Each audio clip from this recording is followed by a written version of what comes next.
niki lak marem. Marem nggih Bapak Ibu, Jeng Bupati sampun kersa jumeneng wonten mriki. Iki lagu pisan iki aku munggah panggung. Nggih. Nggon wayang. Nggih Bu. Ora pede aku iki. Mboten menapa-menapa menika dalangipun jinak kok Bu. Jinak nggih. Serawung iki. Nggih. Jeng Bupati kene lho, Bupati Klaten. Ngerti kok ya. Ngerti kapan kepethuk lagi wae kok ngerti. Pak Dekareng. Mboten dawuh. Jenengan mboten bosen to nang Klaten terus. Ngupaya-upa kok Bu. Panjenengan yang ngerti kok mboten bosen nggih bojo anak kula mboten mangan nggih. Mboten Bu, kula namung wonten mriki ujubipun ngraketaken pasderekan.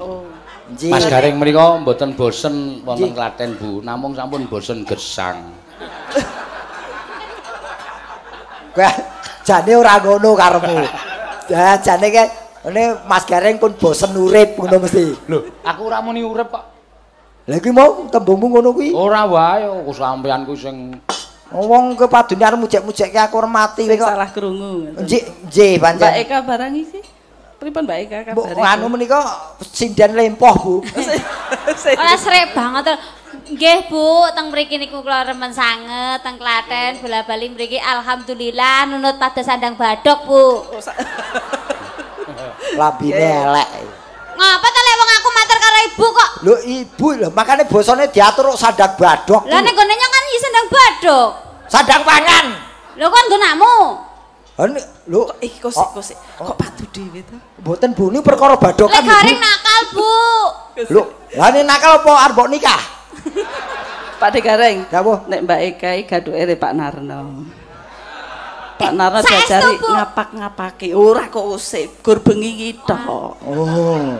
Tak kira ajeng Pak Narno ki. Pak Narno ki anggota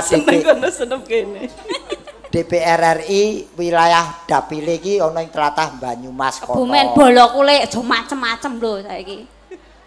Lho kok gur bolone kok kemayumen kowe. Lho nek kan aku duwe bolo. Lah kowe sapa? Kowe bolone anggota DPR kowe kemaki. Lah kowe dadi anggota DPR lak mateni aku. Oh, tak gecek tenan. Wong kok Ibu. Biasane aku ora gelem. Lho, biasane aku ora gelem dikon munggah karena ora iso. Aku nek didapuk kon nyanyi ya ora iso meneh soalé.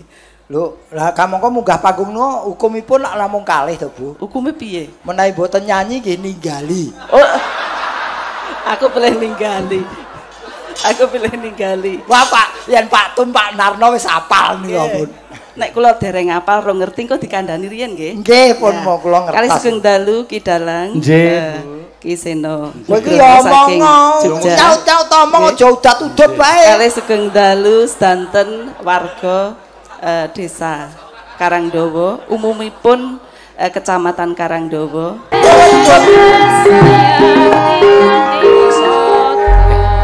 ora nembus. Ora nembus. Ora nembus, ora pasang kok nembus. Ibu menika syaratipun namung kalih. Nyanyi napa ninggali. Wah, kowe seneng kowe.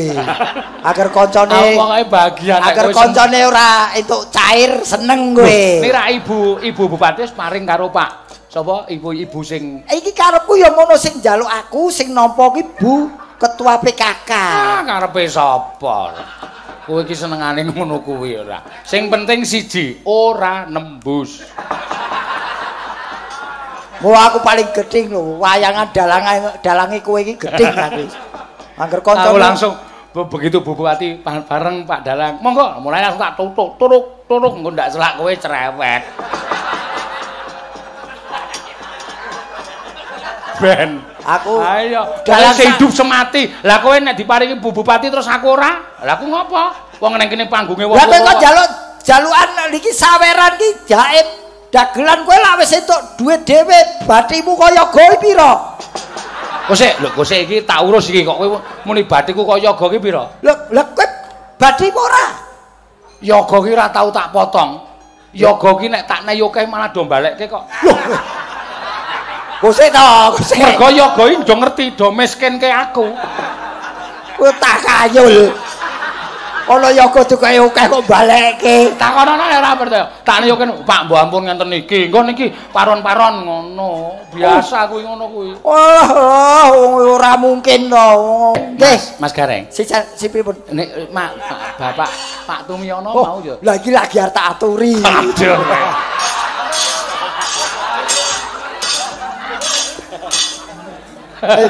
Iki wis kena jagake. Kowe senengane disi kersa. Nuwun. Sik to rada alus sithik lah ngopo ta? Ya diacarani. Monggo.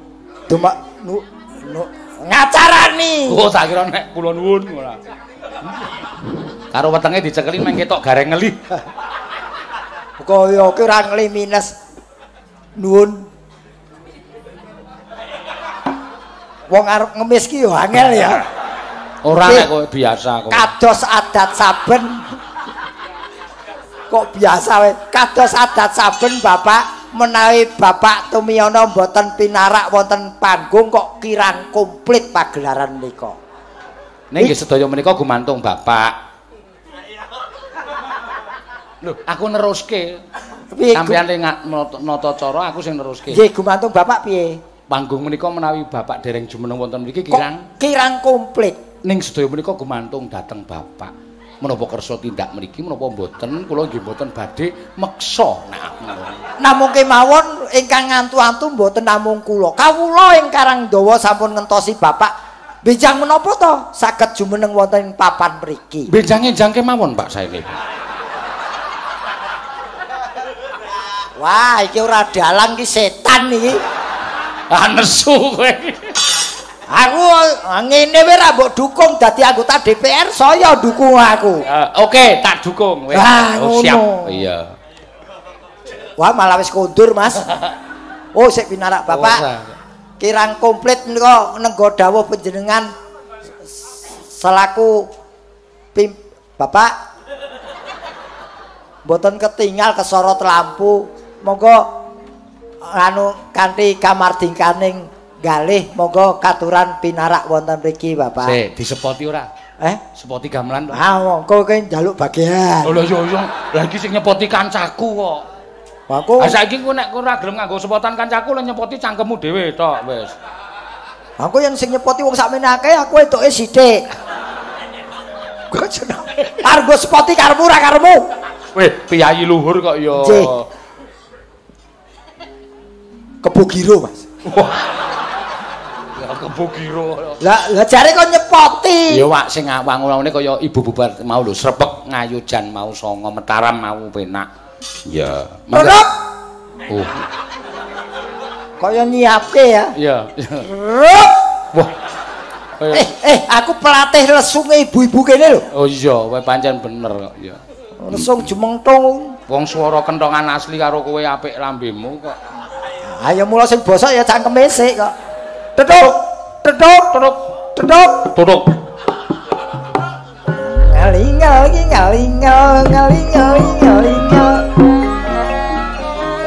Lah wis lagu.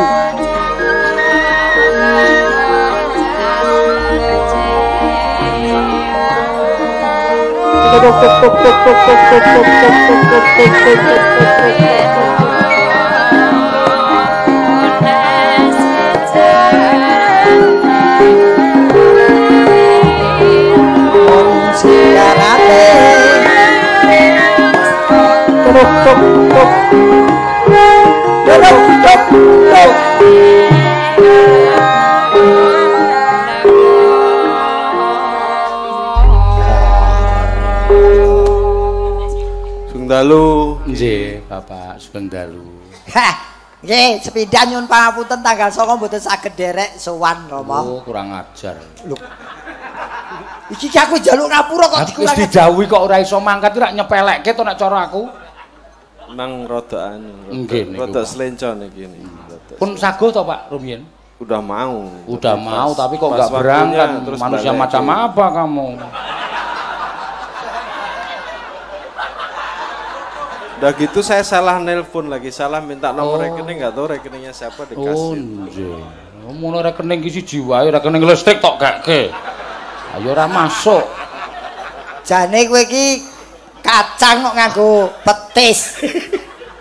Dalang po iblis. Kene iki wis njaluk ngapura wong wiwit pertama didhawuhi aku wis omong ora iso kok. Tanggal 9 saiki wis tanggal pira? Iki tanggal 13. Njaluk ngapura ki sak det sak nyet kudune. Begitu nganu nelpon bapak, Pak kula nyuwun pangapunten nek perlu mencium kaki beliau bahwa kamu itu salah. Lah kok saiki njaluk ngapura wis plet pirang dina kok saiki? Manusia macam apa kamu? Hari ini Gareng rodok mati kartu. Nggih, Pak. Wajare Pak pun kasih. Terus terang Pak, yen dalang liyane niku nakale dereng sepinterno kali kula. Yen niki pun ngungkuli kula. Niki mbabahe wong nakal. Bapak saestu kanthi nyadong duka ingkang kathah. Kula kala wingi mboten saged sowan awit kula sampun nyagahi piyai sanesipun pramila Pidonopati mau. Aja. Iki lagi tak lus-lus Pidonopati. Wah, dalan kok jagal kok. Aku ngerti ngono wingi tak nunutke masjid lho kowe. Ngapa arti ngapa? Ya dibelah sisan lho. Nggih, Bapak niki gantos dipun rembak nika swasana ngaten nika miturut Bapak kados pundi? Ah, ini tenanan wedok-wedokan aku takon terjemahnya 2 ya. Nggih, Pak. Kula saged batang penggalipun Mas Gareng. Beliau bilang gitu itu, Bapak suasana kayak gini tuh menurut Bapak gimana? Ning kabeh iki nek pertanyaan ki tergantung penggali Bapak, gelo apa ora? Pak Tris upami dalange diganti dadakan iso mboten? Ora masalah. Aku wis dibayar lunas kok. Wah, lha iki lho repote. Dalange harus dilunasi kemlintine pol. Bapak iki gelo penggali mergo kowe ora teko kok kowe ngrampek-ngrampek wis. Ha iki gelo meneh perkara lambemu kuwi. Jane wis menep lho iki. Iki sing diarani banyu menep keceplungan coro ya ngene iki. Mobal nuwun duka le Bapak. Nah, kalau gitu sekalian matur nih. Nggih, Das Budi. Jadi tadi apa Bupati Nispo ngomong tuh. Mas, Pak Narno, nggih. Sekalian ngomong aja itu sama Kiseno. Pripun, Bapak? Malam Stupaing kosongnya kapan sampai di Oh, sampun isi, Pak. Jadi sampun berangkat bareng kecuali Gareng. Matek. Yes.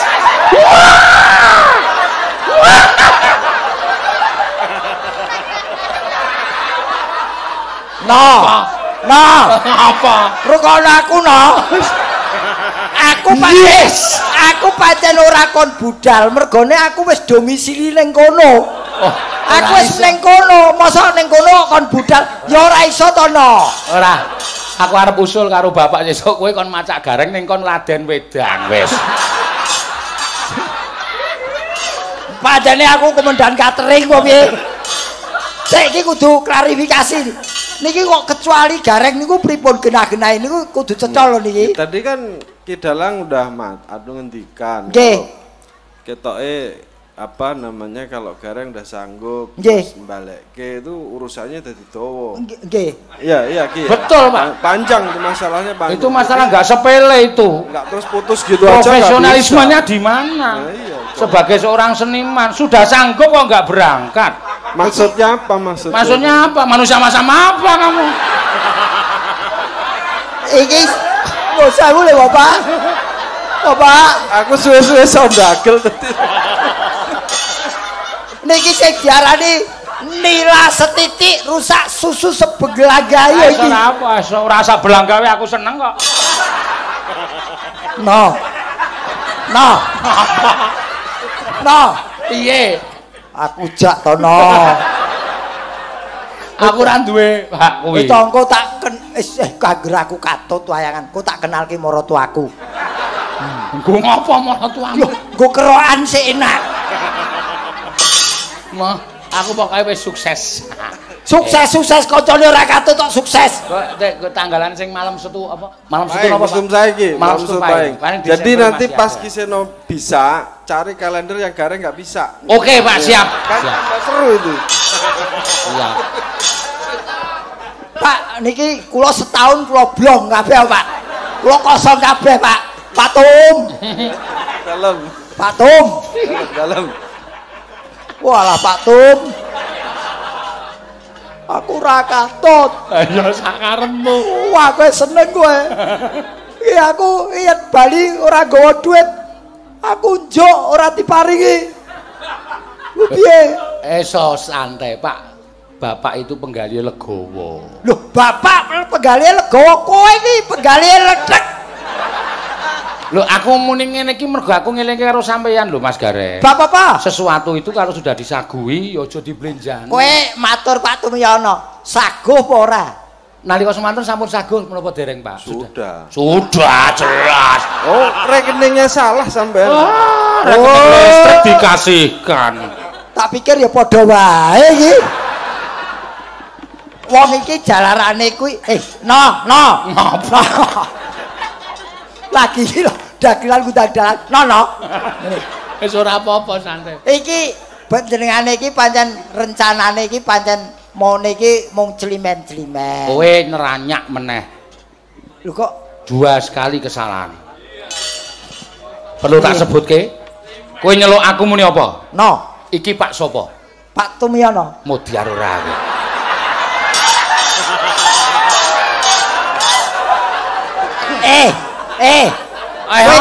Kowe yen urung kulino aja ngono. Panjenengane yen ning omah ning ndi wae ora ana ning Pak Tum.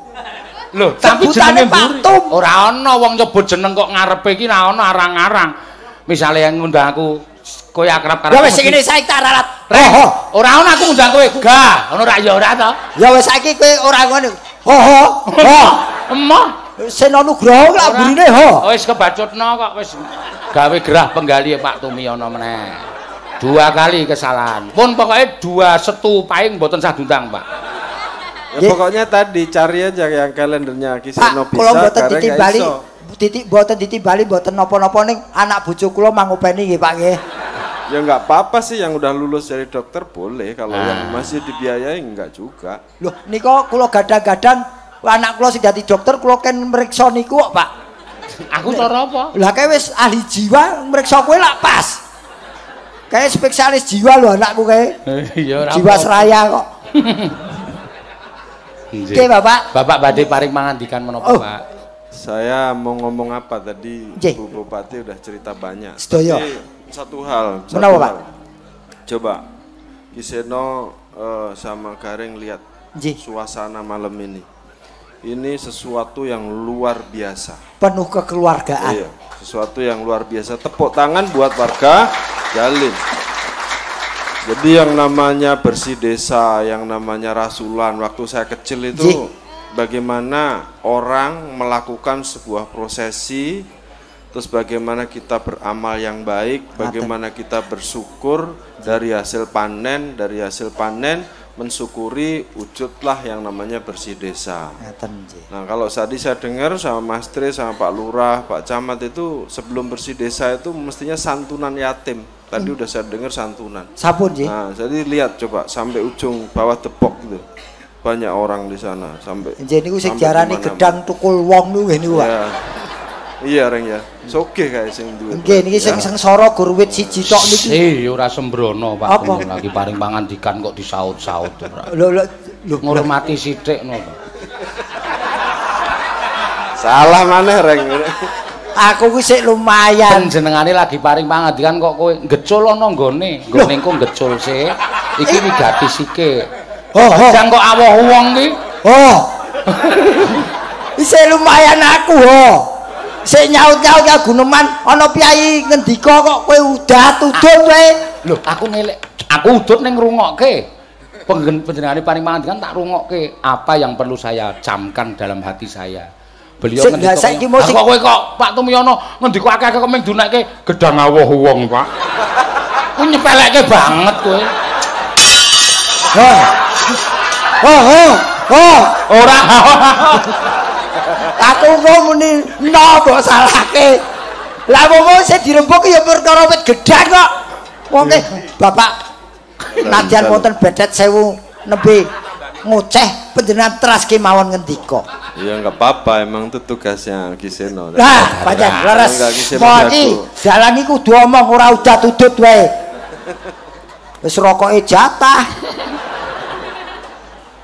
Terus pundi, Bapak? Ya, Jadi sebuah wujud kebersamaan di dalam silaturahim di lingkungan ini, kita sama-sama berdoa sehingga apa yang digagas hari ini, disyukuri hari ini itu dapat berkah dari Allah Subhanahu wa taala. Amin. Sehingga coba kita minta waktu sedetik supaya kebahagiaan itu dalam lingkungan jalin ini, kebahagiaan bisa terjaga, kebersamaan bisa bagus, Pak Lurahnya terdukung.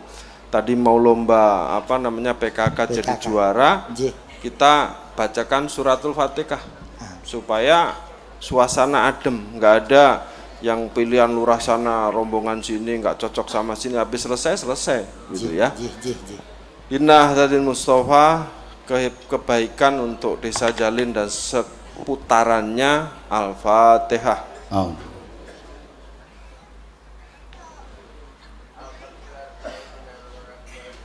Amin. Dah saiki ngejula meneh rek aku wis rampung wis. Oh, udah rampung. Aku boleh turun kan?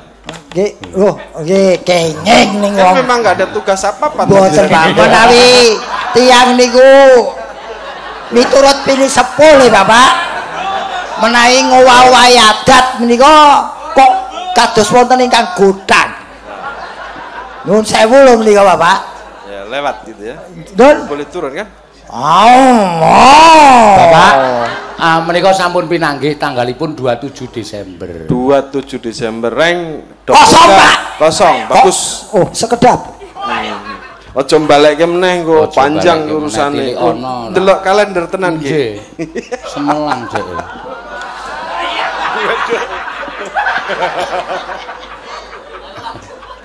Apa 17 piro Mas? 17 Desember. Lho kok adomen? Lah wong anane dina kosong. Alhamdulillah kosong. Kosong Bapak. Ya bismillah nanti Mbah Dar ya nggih. Anu Pak. Ampun dipanjeri lho Pak. Soalnya dereng karuan 17 Desember saya itu orangnya profesional Pak. Sampun nampi dawuh mboten panjer tetep mangkat. Loh yen ngono ora masalah, yen sadurunge 17 kowe wis mati. Kowe sikik to. Mbok omonganmu ki sing apik. Ora apik piye? Ora apik. Kowe dekno mangkel karo aku kok kowe. Aku mbok perkara wit gedang karo wong lho mbok seneni iki. Kowe mangkel karo aku sik. Kowe sik perkara. Nah aku profesional, Bapak Tumio wis dawuh. Aku tanpa dimanjeri tetep tak rombongan tak sowanke. Nek kowe iki lho wis muni sendika Pak. Aduh, kula enggak bisa. Ngene, iki pitungane Pak Tumiono mesti penggalihe. Gareng ki golek dit gede apa ya? Kowe nyepelekke Pak Tumiono. Itu masalah kedua. Masalah ketiga. Tadi satu, kedua no. Ketiga kurang gede itu udah problem sekali itu. Sik to, aku rumangsaku kumpul seno lagi pirang dino kok wis terpengaruh ya. Kok mandimen to racunmu iki? Kowe jane nganggo pestisida apa? Lah ya to, panjenengane wis ngitung dhewe kok. Mboten Pak, menika sampun menawi perlu tanggal nika kula icali Pak. Dadi tanpa 17 perune gen aku ora nampa job. Kuwi yang penting. Ning sesuk nek ora teko ya ditenono. 17. Kalau saya matur Pak Ganjar di delete KTP itu. Oh bagus Pak itu. Bagus, langsung delete KTP ki mohon Pak. Kan, ya? Iya, biar dia nggak bisa. Terus kapan gubernur ngurusi KTP iki? Ya paling enggak sampailah kalau aku ngomong. Bisa kok ya. Sedapat ampun dipun ganggu niki kula jadwal Pak. 17 Desember Seno geblak.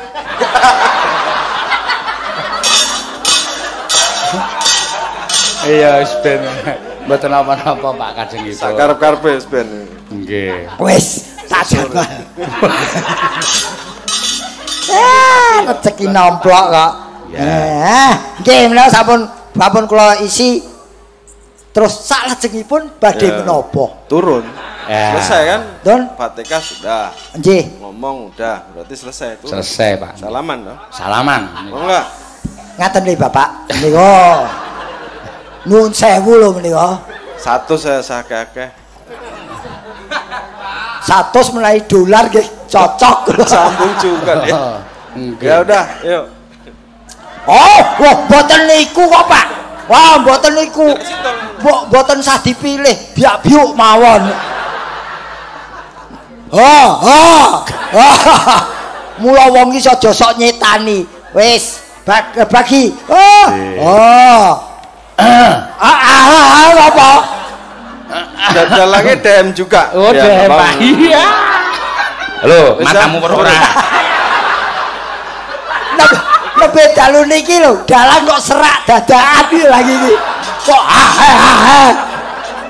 Ketoke ngarepe ra anak ngombene ngrokok terus. Nggih, pancen niku wong pancen dipiranti pancen. Nggih, matur sembahmu, Pak. Sekarang Bupati Spon naik. Oh, nggih, Pak. Biar apa? Biar kalau aku ra iso nembang, dia naik biar Oke, menawi menika pancen jeng Bupati Sepono ciri khasipun minggah nembang. Iya, matur sembah. Aku turun.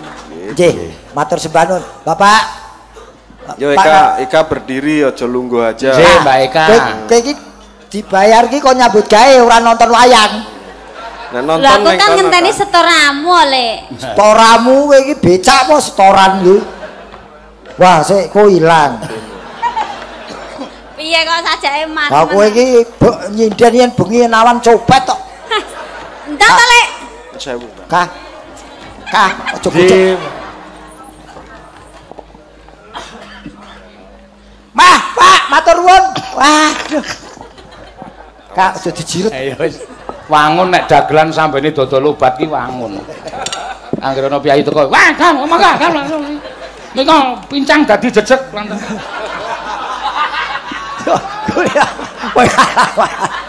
Pengalaman Bapak.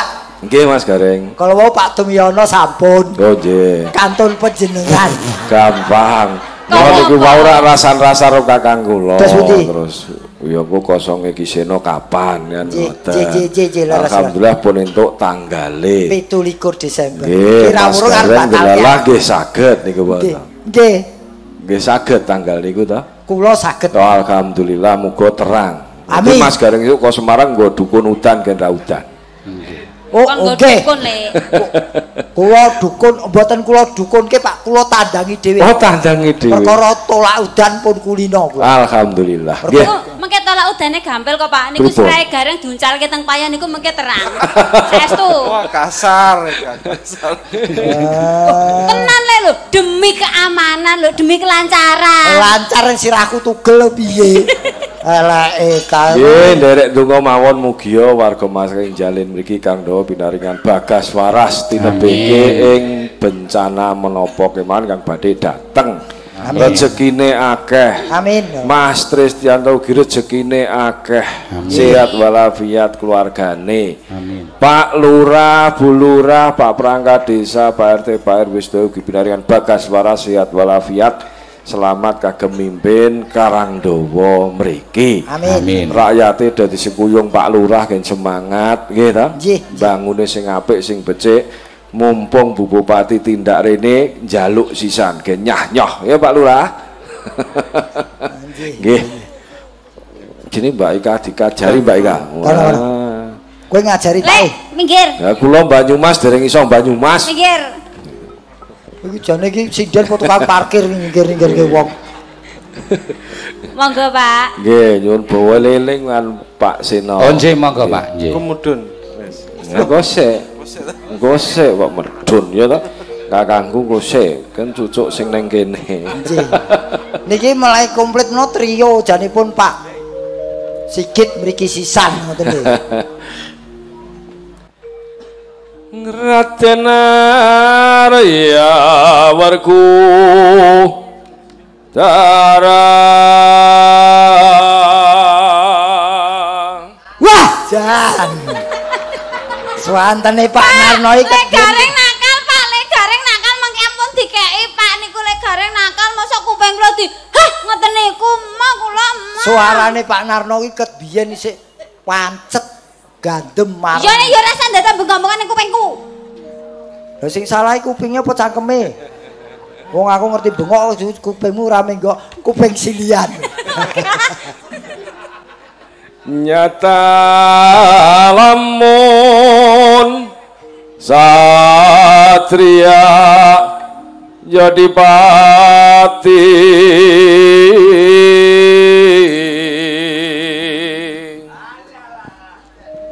prakosaka kakung luhur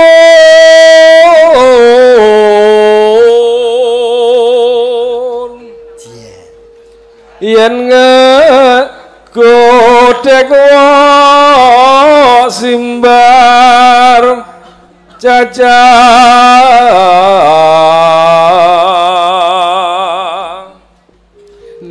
yen ngantika gerang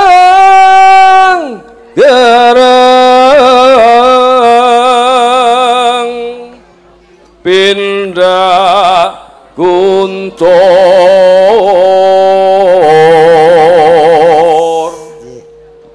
dasar satria prawira Rama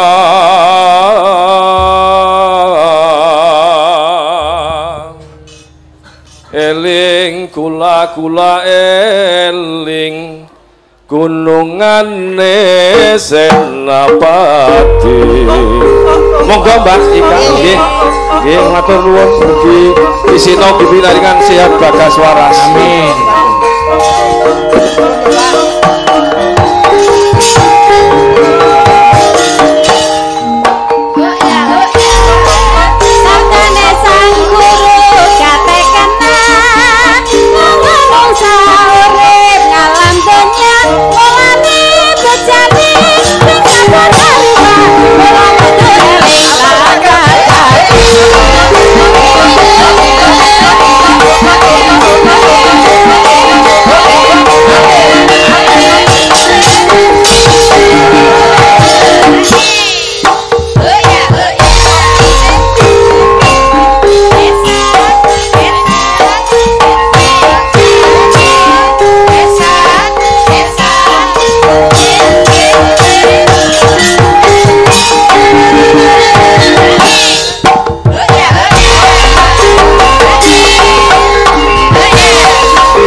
Jogetan ya ngono kuwi iso ditonton ya penak dirasake. Ya.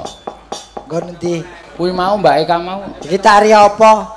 Banyumasan padahal aku ora ngerti seni. Banyumas ki tariane akeh iki mau tari apa? Ayo Banyumasan. Maksudmu tari apa piye sing tetakoke piye? Jenenge tarine apa? Ha iki goblokmu nang kene iki. Kok sik ta wong. Iki nek wong ngono kuwi jenenge wis tari, kok tok takoke jenenge tari apa? Tari yen Jawa ana tari kelana, tari minak jinggo. Ora, aku ora tau ngeloni kok kelana piye. Oh, piye bosak. Kelana. Kelana. Kok kelana? Oh, ngapa tak tawake kowe? Oh, tak tandangi dhewe ya iso. Tenan. Ha iki tarine jenenge tari lengger. Oh. Lengger ki saka tembung jarene leng bareng dicedhaki jebul duwe jengger. Oh, lengger. Lengger ki tak sing nang kene kae. Jengger. Jengger ki sing jerone jagung kae jengger. Kae jagel.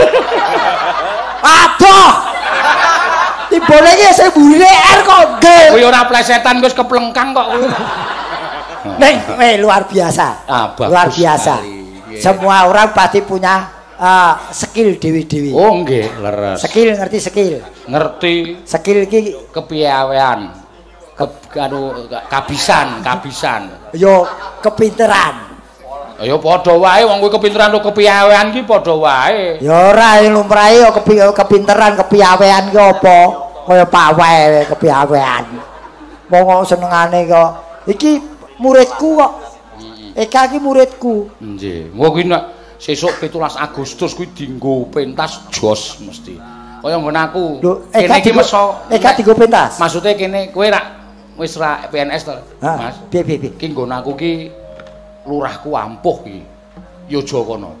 Apa? 17 Agustus iki ngrekrut guru. Lurah anu apa jenenge guru, terus wira swasta, karyawan kabeh direkrut karo lurahmu kuwi. Oh, tanpa ijazah. Iki jeneng sapa? Apa napa? Gelem apa melu? Iya. Kuwi menggo pawethok kok sedelo ngono. 17 Agustus kuwi. Terus Pak Wedok. Rumah samu kerja. Lah iya no direkrut ki lakon nyambut gawe. Oh kuwi direkrut ning kon pawe 17-an kok. Iki tujune kok main ning Jawa Tengah. Iki upama ning Jawa Timur aku wis muncul diamput. Ya aja ngono. Ora ngono-ngono piye ana wong saka adoh Semarang tekan Yogya kon pawethok. Aku wis harga diriku ning ndi? Kon pawe iki ya wis sampe wong kuwi sama saja anu. Ya ning terus kepinteranku, skillku dienggo apa? Lho skillmu dienggo mlaku ket mau kok takon to. Kowe iki rene nganggo skill ora? Skill loro kiwa tengen kok dadak ditakokke. Iki sikil. Sikil tulisane piye? SIKIL. Nek diwaca cepet skill.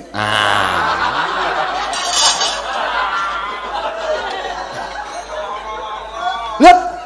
Oh.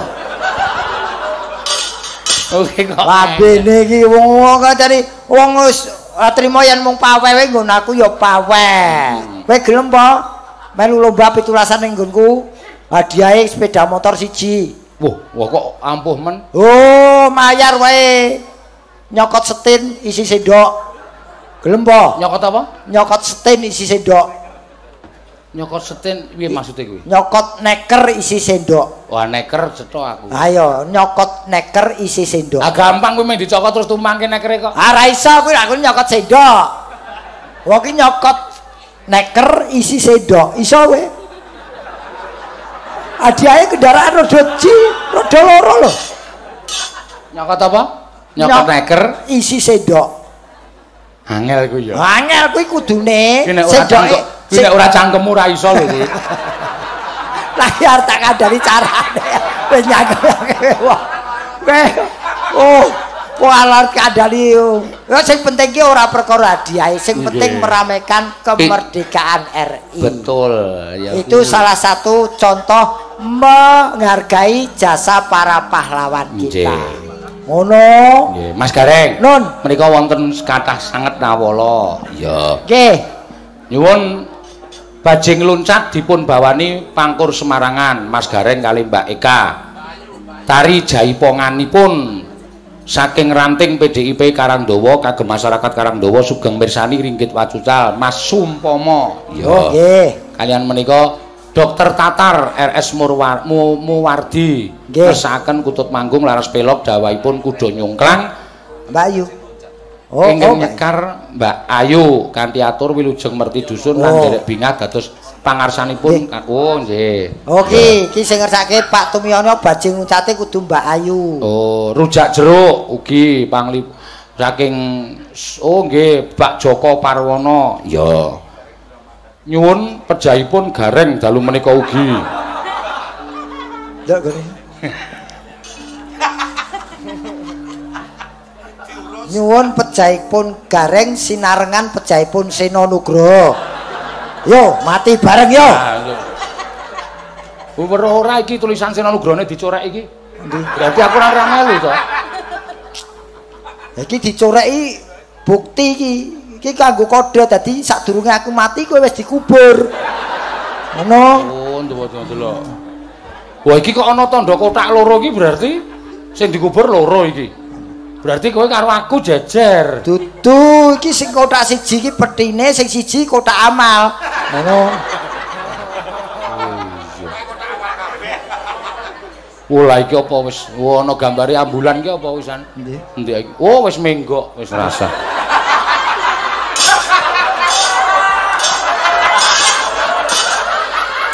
Adine wedi dibalas. Wong ora ning tikungan kok ambulan menggok iki lho. Lah wong ya wis reteng kok ya. Reteng-reteng wong ngono.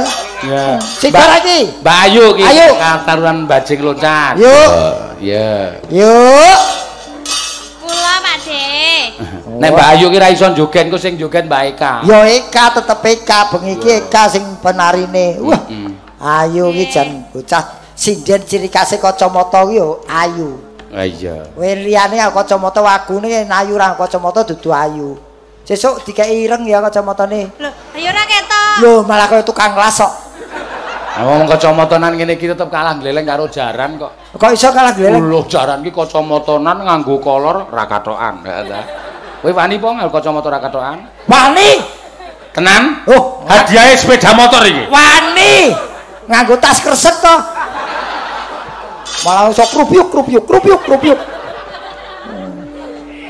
Iki kok aku gumun kok sing dikersake Pak Tum kok ayu iki pancen ciri khase anu bajing loncat ki ayu ki. Ah, saya sendiri tidak tahu.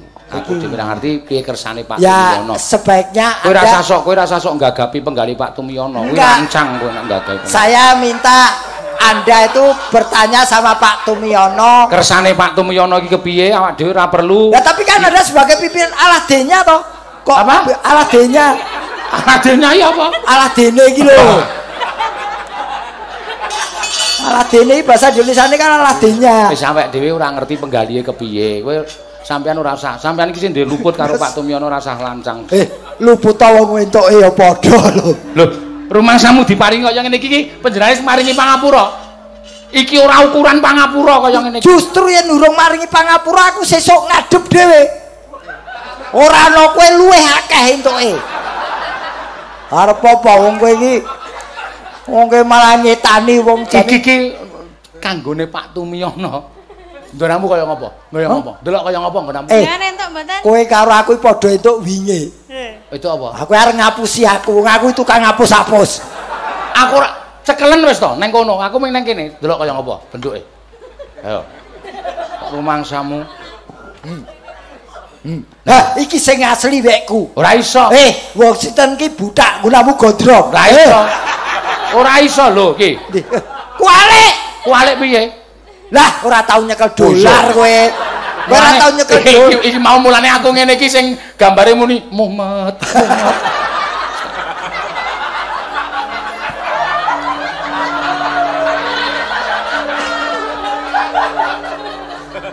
Ya wis ora arep ketoke mumet ta iki. Wah, gulek katene. Nggih, sik apa? Bajing loncat. Nggih. Bajing loncat nggih, Bu? Nggih. Sing joget Mbak Eka. Eka, kene Kak. Ya monggo ben dibawani sik. Oh, bawani Kak. Ayo. Nggih. Gunung Galunggung. Jamene kok ngetoke gunung, liyane gunung ora ana bedor apa siwir. Ayo radong. Kowe radong basa Sunda takon iki. Lah iki gunung lho. Lho, mulane kowe jagone bedor kok ketoke gunung iki piye basa? Aku nek ketok nek kowe iki tukang main. Lho aku ora main, aku bandar kok. Makane nek ora dong basa Sunda, kuwi takon aku. Apa gunung iki? Kowe meneng tak artekke. Oke. Lho.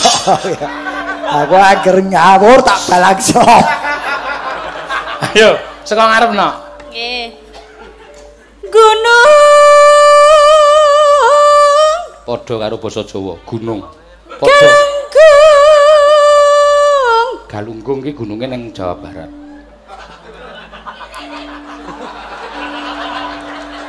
Paham rong, Pak De? Paham rong. Maksud rong. Gunung Galunggung ki jenenge ning kene ya disebut Gunung Galunggung, ning kono disebut Gunung Galunggung. Dadi artine sama saja, tidak ada perbedaan bahasa. Terus yuk, rasa gagas kuwi. Rasa gagas wis SDM rendah kuwi rasa digagas. Aku madrasah kok SDM. Madrasah kok SDM. Madrasah.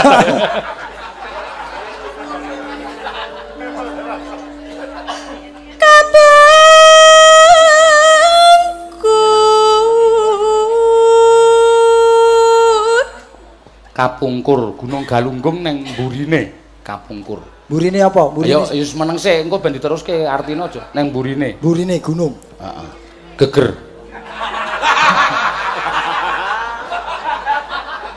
Apa? Gak ya wis. Wis ditutuke sik. Kapungkur, gunung neng burine. Gunung Galunggung iki neng burine. Iya. Geger. Neng burine geger. Terus gununge loro iki. Kewatengan. Kiwat. tak Lho, lah yo piye? Ngarep buri apa piye kok kiwatengen? iki rung Gunung kewatengan. Sik durung tekan cakepane kok wis do udur to. Terus ke sik to. Tak artekke iki ahli bahasa Sunda. Didiek. Didiek ya. Didiek Nini Tawa. Ki didik, Pak. Gunung Sumedang Ketunjang. Nah, iki ceritane kan ana wong arep ning Gunung Galunggung. Heeh. Niku liwat Gunung Sumedang terus ketemu Gunung Galunggung. Ketunjang dheke nang kono kuwi. Ketunjang. Iya. Ketunjang apa? Ya mbok urung diteruske kok kowe aja ndisiki cakepan to. Terus yuk. Ndang tokno to yuk, selak kepengin kok ayo. Talaga Sekawayana. Antaraning Gunung Galunggung karo Gunung Sumedang kuwi tengah-tengah ana telaga lan sak kiwa tengene Sangkawayana kuwi dan sekitarnya. Ora kowe iki dalang apa guru biologi apa geografi? Aku ora percaya to. Dadi gunung-gunung kuwi tengah-tengahe ana telaga. Sangkawayana kuwi sekitarnya telaga. Oh, Sangkawananya iki sekitarnya. Iya. Yo. Ben apa? Ya wis. Padha karo ngandani wong pekok aku. Aku ya wis manut wae wong timbangane. Timbangane ngeyel dolarku dijaluk meneh malan. Terang kicik. Apa Pak De? Kok kaget? Oh, yo terusno sik apa ki? Terang. Di tengah gua. Dong ra artine. Iki apa-apa? Takon aku. Kata-katane ora sambut tembake mau apa? Terang kicik. Terang kicik di tengah gua. Ah, kemricik saka jero gua. Terang kicik ngawur. Ki Gunung Sumedang, ki Gunung Galunggung, tengahnya ana telaga. Telaga. Sekitarnya itu ada gua. Gua sing kemricik betul banget. ya neng gua ku do terang kicik. Gah. Waduh omongi kok ngeyel, terus ke sikik. Sik terang kicik, terjemahno sik. Terang kicik ki apa? Terang kicik ki basa Sunda. Lah ya apa tegese? Ah nek tegese aku ora ngerti wong do terang kicik ngono. Wong tak trungokke ya do terang kicik.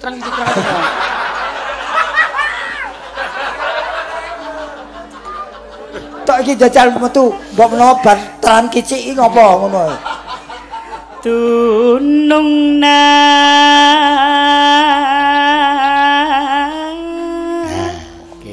Dunungna. Ha iya kuwi arep terang kicik ning tengah gua peteng to. Dunungna ki nggone, ora ngerti nggone. Oh dadi terang kicik ning jero gua peteng, Ora ngerti nggone. dununge. Terus. Ula pundung tu disungkur lan sungker. Modiar. Oh gampang kuwi gandeng ora ngerti nggone ya sak kecekele. Oh apa niki? Ulah pundung tu disungkur lan sungkar kuwi basa Jawa artine sak kecekele. Dadi entuk punggung-punggung Salah. Pengedan. Apa-apa kok dipangan. Iki sejarah ya. Iya. Sejarah dumadine Gunung Galunggung iki. Terus e Tadi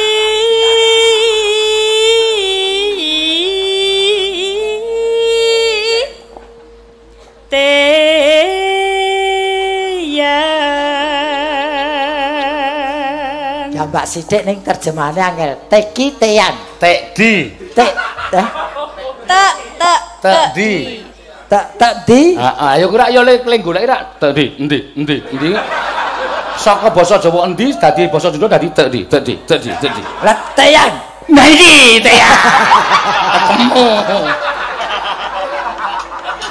Ora adoh men. Tedi teyan. Iya kuwi ketemu. Aku sesuk melu edan malan. Terus Tarim. Lho, bareng ketemu rak ngundang kancane to. Tarim ngono. Oh, Karim iki jenenge wong. Jeneng wong kuwi dadi dek tarime ning jaba guwa maune. Sing ning jero iki kancane bareng ketemu. Teyan ngono. Tarim ngono. Terus Karim gentenan Rim. Ngono ya. Kentenan apa lho? Gentenan goleki. Lah jare wis ketemu. Lah witene diculke iki ilang meneh. Ndang-ndang Karim wah wis to wae iki kudu manut edan. Ayo teruske. Karim ngopo kuwi? Tarima raga wayahna. Iki rada angel iki piye? ora yo gampang kuwi terima raga wanaya iki yo ragane. Tarim ming kari nemu ragane ning kono wis. Turan iki, turan. Sisa kaya kowe kuwi. Kok iso masuk. Terus Ngancik. Wah Tarim terus ngancik ora. Begitu dipasrahi nyoremnya. Ora urusan. Masuk kari rogo ya dinci. Oh alah.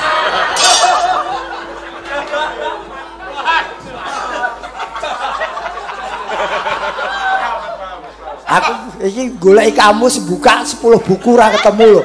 Ana Karim ngenciki iki piye? Wong aku ya mung ngawur kok. Tarima Ngancik. Sajake ora trimo ngancike ping pindho tahi. Tina.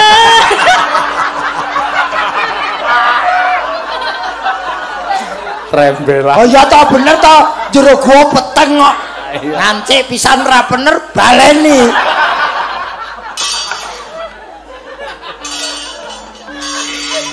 Tina Garati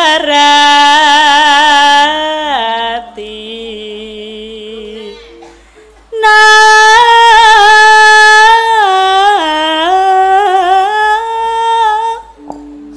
Sunda.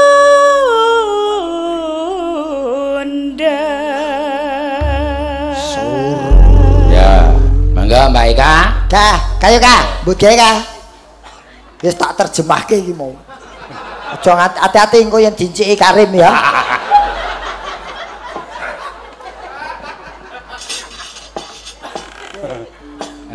Ya, maka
Apik tenan. Ya. Suarane ya tenak dirungokke, jogetane ya penak. Seneng kok ya.